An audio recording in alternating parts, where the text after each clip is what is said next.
They say city living teaches you to grow a thicker skin. People steal parking spots. Neighbors play music at midnight. Delivery men drop packages and walk away before you can even blink. I thought I had gotten used to all of it. Until the day something I had saved for, something that meant more than just a box, vanished right from my doorstep. I had been dreaming of those noise-canceling headphones for months. Every extra shift at work, every little side hustle, every dollar I put away had been building up to that one indulgence. They weren't just headphones to me. They were a doorway, a way to shut out the chaos of thin apartment walls, the barking dog 2 floors down, the endless honking outside, a way to finally find a little silence in a world that never stops screaming. The day they were set to arrive, I checked the Amazon app at least 10 times. Out for delivery, almost there, and then that sweet notification, delivered. My heart jumped. I rushed up the stairwell, already imagining the feel of the box in my hands, the smooth plastic of new tech, the click as I unfolded them for the first time. But when I reached my door, there was nothing, just a dull gray mat. No package, no headphones, only an empty space where my joy should have been. I stood there, staring at the absence, as if the box might magically appear if I glared long enough. It didn't. My chest sank like a stone thrown into deep water. I filed the claim, of course. Amazon has a system for this. Too many porch pirates out there these days. They promised a replacement. They told me not to worry. But it wasn't about the money anymore. It was about the violation. Someone had stood outside my door, seen the box with my name on it, and decided it was theirs. It wasn't just theft, it was disrespect. And disrespect has a way of festering in the back of your mind, of growing into something you can't ignore. Something that whispers, you're not just a victim, you're owed something back. That night, lying in bed with the hum of traffic through my thin window, I thought about who it could have been. A stranger, a random thief, or maybe someone closer. It's strange how truth never likes to stay hidden for long.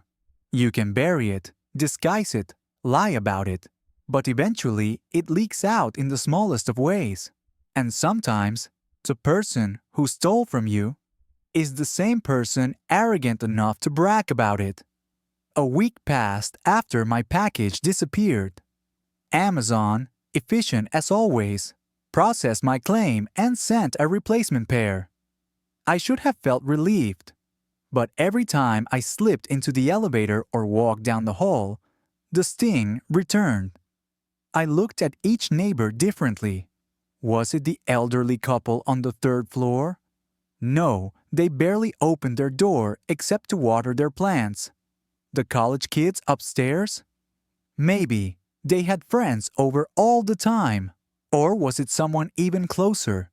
The answer came on an ordinary Tuesday evening. Brad, my next-door neighbor, was leaning against the railing outside our doors, can of beer in hand, his usual smirk plastered across his face. He was the kind of guy you never ask for conversation, but always got it anyway. Loud, careless, the kind who laughed too hard at his own jokes. "Hey man," he called out as I fiddled with my keys. "You gotta check out these new headphones I picked up. Absolute game changer." I froze. My chest tightened. Headphones. "Oh yeah?" I asked carefully, forcing a polite smile, though my palms had already begun to sweat. He lifted them proudly from around his neck. Black, sleek, noise-canceling.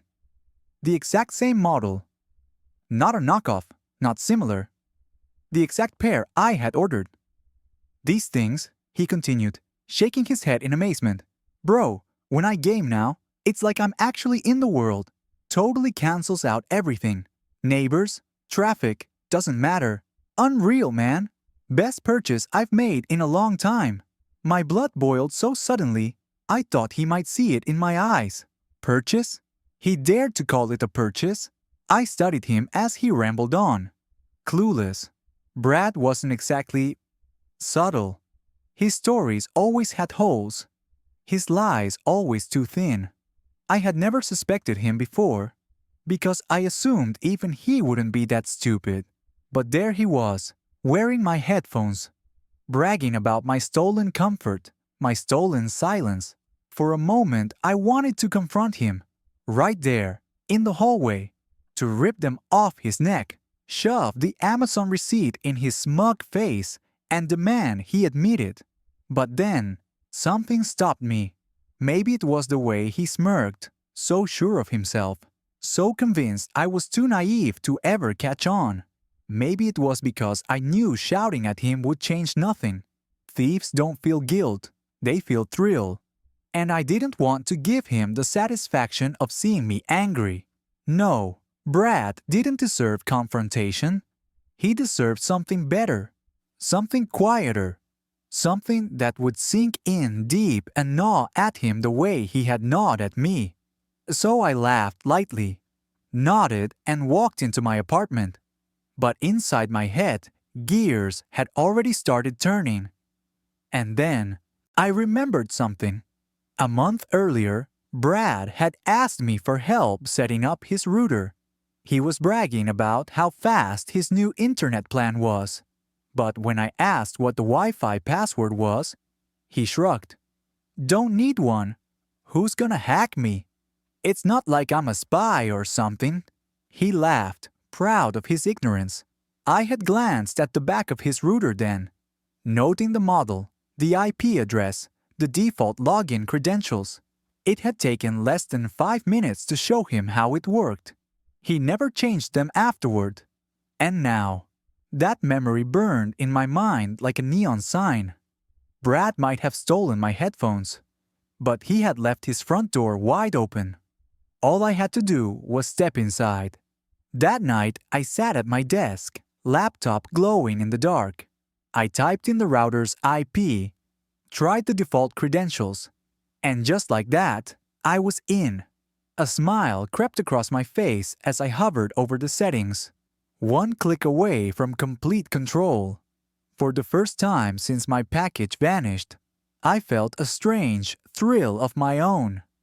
I knew exactly what I was going to do.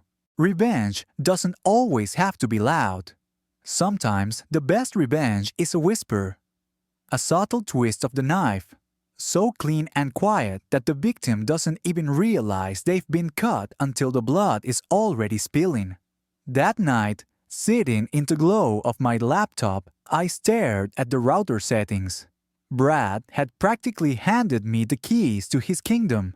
Everything was there: the network name, the password, the control panel. With a single click, I could lock him out of his own Wi-Fi. But I didn't just want to block him. Number that was too simple, too merciful. I wanted him to feel exposed. I wanted him to know exactly why it was happening. I wanted his arrogance to collapse under the weight of the truth he thought would never catch up to him. So I clicked into the SSID settings, the part where you name your Wi-Fi network. The cursor blinked at me, waiting, and then I typed it out. Isdol, my neighbor's headphones. The letters glowed on the screen, bold and undeniable. A confession he would see every time he opened his laptop, every time he reached for his phone. A silent announcement to anyone within range that Brad wasn't just careless, he was a thief. I hit save. The network refreshed. There it was, plain as day, floating in the air like a neon sign. Brad's brand new Wi-Fi, rebranded into his own scarlet letter. I leaned back, a grin spreading across my face. But I wasn't done. Next, I changed the password, locked it down with something random and complicated, something Brad would never guess. With one keystroke, his lifeline to the digital world was cut. No Netflix, no gaming, no streaming, nothing but the mocking reminder of what he had done. For a moment, I just sat there, basking in the quiet satisfaction. Then, Curiosity got the better of me. I picked up my phone, connected to his newly christened network, and opened Netflix. The screen flickered, then loaded in perfect HD, smooth, fast. Better than my own plan, if I was being honest. I chuckled to myself, settling deeper into my chair.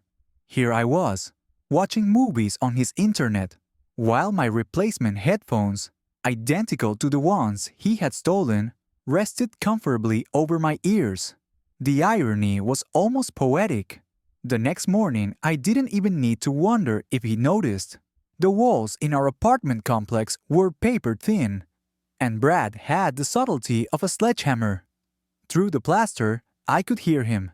What the hell? Why can't I connect? The sound of cords being yanked, of something slamming onto the floor. God damn it! Why does it say that? I covered my mouth to stifle a laugh. His voice rose, frustrated, panicked. The sound of a phone call followed. His voice sharp and frantic as he barked at his ISP. No, the Wi-Fi name changed by itself. No, I didn't change the password. It says, I don't know. It says I stole headphones? What the hell is that supposed to mean? The customer service rep on the other end must have been struggling not to laugh. I almost felt bad for them. Almost. I poured myself a coffee, sat back on the couch, and slipped my headphones on. Brad was still shouting through the wall, losing his mind, while I enjoyed the crystal clear silence of noise cancellation. For the first time since my package disappeared, peace had returned. But here's the thing about revenge. Once you get a taste, it's hard to stop. And as I sat there, sipping my coffee, I realized this wasn't just about a pair of headphones anymore. It was about balance, about restoring what he had taken, and maybe, just maybe, tipping the scales a little further in my favor. Because Brad had taught me something very important. He wasn't just a thief. He was careless, predictable, and in a world where everything is connected, that made him vulnerable. Very vulnerable. And I had only just begun.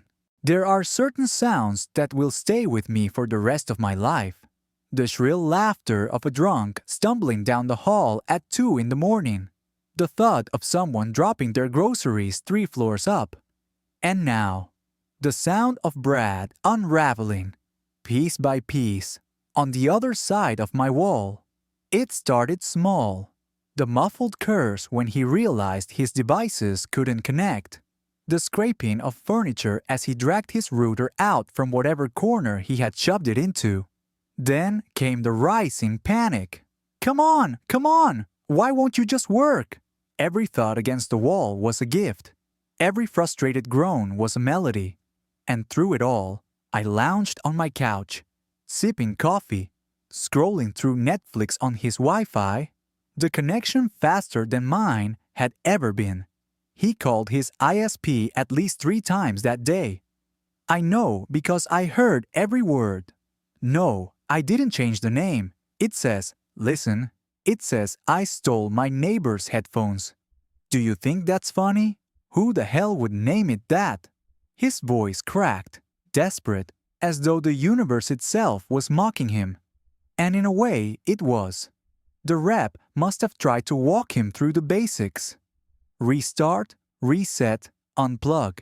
I could picture Brad, pacing his apartment, tugging at cables, shouting at inanimate objects like they'd conspired against him. But every reset only brought the same result, that damning confession staring back at him. He stole my neighbor's headphones. The irony was rich. The thief, humiliated by his own crime, forced to read it over and over, powerless to erase it. At one point, his frustration boiled over. I heard the unmistakable crash of something shattering. Maybe a glass, maybe his controller.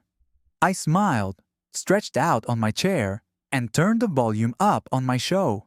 Later that evening, as I heated leftovers in the microwave, the walls rattled again. Brad was screaming into his phone.